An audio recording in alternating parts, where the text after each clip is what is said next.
પાટણના અનાવાડામાં વૈદિક સરસ્વતી નદીના કિનારે આવેલી હરિઓમ ગૌશાળા અને ગૌ હોસ્પિટલના લાભાર્થી પૂજ્ય રમેશભાઈ ઓઝાના વ્યાસપદે 7 ડિસેમ્બર સુધી શ્રીમદ ભાગવત કથાનું આયોજન કરાયું છે। કથાનો શુભારંભ સામાજિક સમરસતાનો સંદેશ આપતા 51 વાલ્મીકી સમાજની દીકરીઓના કુમકુમ પગલા પાડીને કરવામાં આવ્યો હતો। આ કથામાં 15,000 શ્રોતાઓ માટે બેઠક વ્યવસ્થા ગોઠવવામાં આવી છે। દરરોજ 50,000 ભાવિકો માટે ગૌવતી ભોજન પ્રસાદનું આયોજન કરાયું છે। વિશેષ આકર્ષણ તરીકે ગૌશાળાની કપિલા ગાય પણ કથાનું શ્રવણ કરશે, જેના માટે કથા મંડપમાં અલગ બેઠક વ્યવસ્થા ઊભી કરાઈ છે। પાટણના અનાવાડા ખાતે વૈદિક સરસ્વતી નદીના કિનારે આવેલા હરિઓમ ગૌશાળાના વિશાળ સંકુલમાં ગૌશાળા અને ગૌ હોસ્પિટલના લાભાર્થી 7 ડિસેમ્બર સુધી રમેશભાઈ ઓઝાના વ્યાસ પદે શ્રીમદ ભાગવત કથાનું આયોજન કરવામાં આવ્યું છે। પ્રેમની ધારા જો ન હોય तो गाय के पृथ्वी रूप गो कोई निरक्षा न થઈ શકે। શ્રી કૃષ્ણ ગોપાલ છે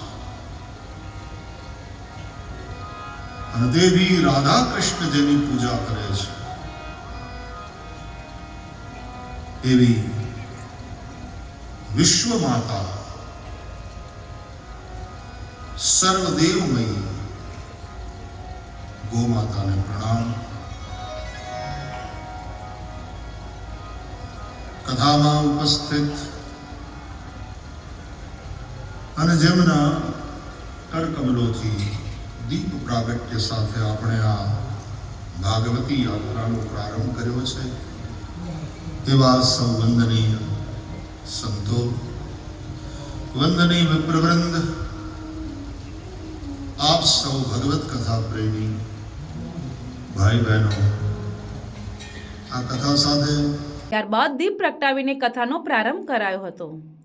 કથાકાર રમેશભાઈ ઓઝાના આગમન પૂર્વે મોટી સંખ્યામાં માતાઓ કળશ ધારણ કરીને અને ભાઈઓ તુલસી ક્યારો તથા ભગવી ઝંડીઓ સાથે ઉપસ્થિત રહીને ઉમળકાભેર સામૈયું કર્યું હતું। કથાના મુખ્ય દાતાઓ ચેતનભાઈ વ્યાસ અને નરેન્દ્રસિંહ જાડેજાના પરિવારો દ્વારા શાસ્ત્રોક્ત વિધિ